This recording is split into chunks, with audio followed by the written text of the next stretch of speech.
Delegate from Culpeper, Delegate Freitas. Thank you, Mr. Speaker. I rise for a point of personal privileges. Delegate has the floor. Thank you, Mr. Speaker. I had the opportunity to watch the State of the Union address, as I'm sure many people in here did. And I fully understand, having sit through a couple, as everyone here has as well, that you don't always expect a universal round of applause for every applause line. And I certainly don't expect everyone to provide 100% support to our chief executive, whoever it is, and regardless of what party. But I do want to compliment the president on something, because I think there was a common theme within the State of the Union address that we can all be proud of, not as Republicans or Democrats, but as Americans.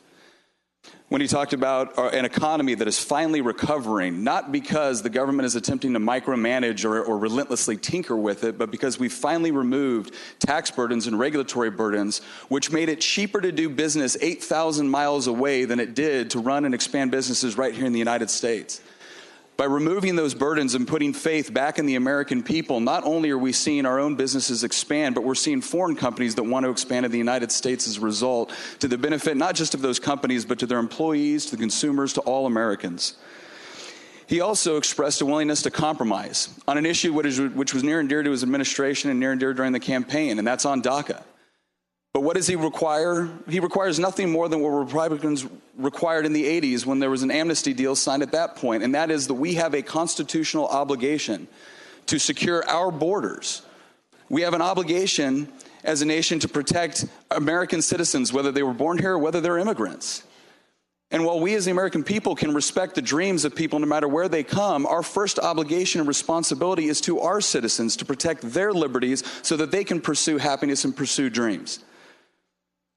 He also expressed a desire, I think it was very important, with respect to criminal justice reform and how we treat opioid crisis.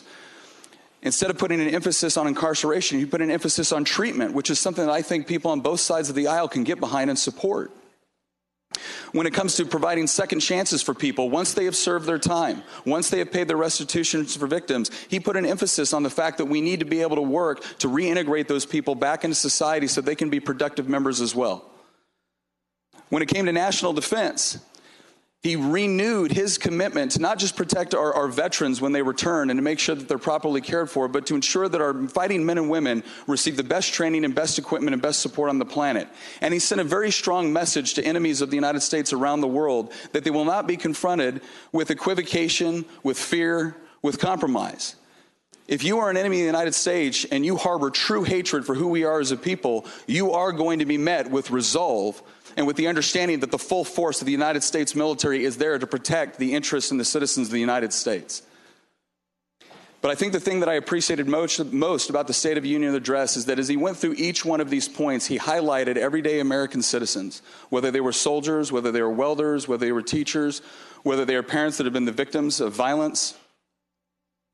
And he didn't hold them up as a white American or a black American or a brown American or a female American. He held them up as Americans.